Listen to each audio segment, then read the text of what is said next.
Hi everyone, I'm back making a new video. This time it's on the Chinese money plant, or Pilea Peperomioides.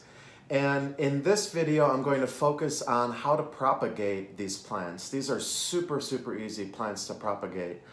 They're very easy to grow, very easy to propagate, and they multiply very quickly. So I've had actually this one for actually a little bit over a year now. It was just a little tiny thing. It was probably this big when I bought it at a grocery store. And now it has, let's see, 1, 2, 3, 4, 5, 6, 7 babies off of it, off of the main plant. And then I just wanted to show you guys this one. And then this was a plant that I propagated, and I actually cut this. This used to be connected here, and I just simply chopped it off and put it in water. So for this particular one, I had neglected it for, not on purpose, of course, right? But I had neglected it, and the main plant had started to lose, some of the lower leaves were dropping off. So I said, okay, I'm just going to take this opportunity to propagate it and make a new plant, right? It already had quite a few babies growing from the base, and so what this did was it allowed the babies to proliferate and to grow even more nicely. So that's one benefit of being able to do. Some people are very afraid to chop off their Pilea Peperomioides, but the fact is it's just as simple as cutting it off with a sharp pair of scissors, sterilized scissors if you can. You can sterilize either a knife or a sharp pair of scissors in a flame, or you can use alcohol, rubbing alcohol to sterilize it. You want to make sure that you're not spreading any plant diseases as you're working from plant to plant. I just simply took a pair of scissors. So this used to be attached here, and just snipped it right off, okay? And you can see there's quite a few roots that have developed, and they grew pretty quickly, except I had put it in this one vase that I actually made this vase, this glass vase at a workshop that I took, which was pretty fun. And just simply placed it in there and put it back on my plant shelf, and within a month, probably I think it was about a month, they started to grow roots. So you just have to watch out, because the water had evaporated a little bit too much a couple times, and it almost left it dry, but the roots are still growing, so keep an eye on it. So that's all I did. It will grow roots. I just cut it off and put it in there. And this was the main stem. It wasn't even one of the little babies. So you will have success. It's pretty much guaranteed. You can't really go wrong with it. You can also do the same thing with the babies. I'm not going to do that here. And you don't really even have to get any of the roots. So you can actually take it out of the pot and try and separate them, and maybe get a little root ball on each of the little pups. But you don't have to. If you don't want to take it out of the pot, you could simply just make a snip as close to the soil line as you can, get part of the stem, and just put it in water, just like I did with this one, okay? Very simple, very simple. But what I am going to do today for you guys is I'm going to pot this one up. And I'm going to include also a link in the description of this video on my blog post on how to care for these Pilea Peperomioides, or Chinese money plant.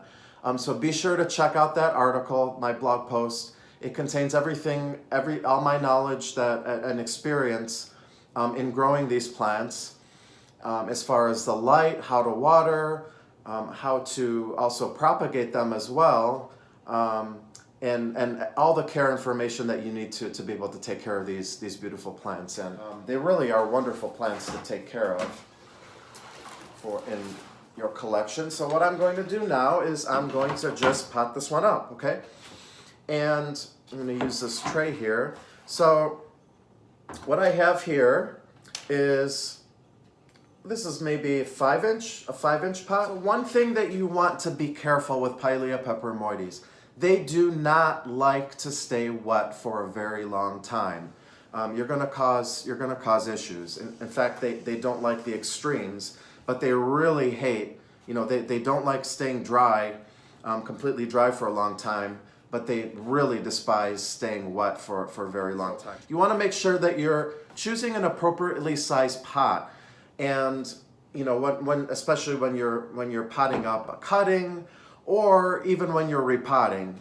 Just a general tip on repotting in general. So if you have a 4-inch pot, let's say, you only want to go one size up. So maybe a 5-inch or 6-inch at the most, at the very most. Because what happens is if you go from a small pot to a ginormous pot, then what'll happen is you have a lot more soil, right, that'll need to dry out, but not enough roots really to use up all the water that's in there. So it's going to stay moist or wet for much longer than you want, and depending on the plant, it could cause problems for your plant. If you have a fern, it might not be an issue because they don't seem to be able to get enough water. But in the case of this plant, don't go too big. When even though this is kind of a big cutting, right? You want to go by the root system, by the size of the root system, not by the size of the plant that you actually see growing, right? So this is plenty big. This one is plenty big, okay? So what I'm going to do first is I'm going to take a piece of broken, this was a pot that I broke, and it's kind of hard to see here. However, I have a lot of terracotta pots that I use this for. This is just a glazed ceramic pot, but you want to take a broken piece and orient it like this, so with the curvy side down, covering the drainage hole. Okay? So this pot has a drainage hole at the bottom, okay? And I'm just gonna put this right over the top of the drainage hole, this side down, so that you keep the soil in, but the water will go out of the drainage hole. So what I'm gonna do next is I do like to use a cactus and succulent soil for these plants, okay? And the reason is because you don't want them to stay wet for too long, so that'll help. And what I did, this was the one that I'm using here, is actually a cactus, palm, and citrus potting mix, and I'll include this information will all be in the blog post, all the products that I like to use in taking care of this plant. So you can read my blog post in the description below and see all those details. What I also did, though, was I mixed in some pumice, not hummus that you eat, but pumice, volcanic rock.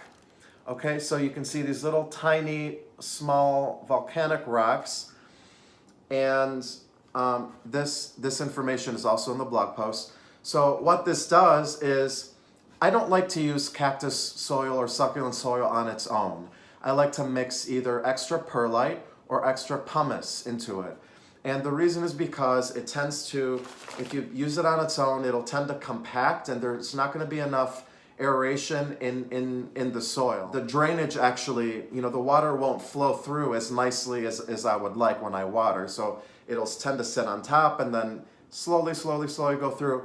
So by adding your perlite and your pumice, you're going to create bigger macropores in your soil structure and allow the soil, the water to freely go through and create excellent drainage, which these plants love. Okay. So I already mixed in a handful. I don't have a magic ratio of doing that. So I'm just going to go ahead and put some in the pot. And I'm going to kind of test this.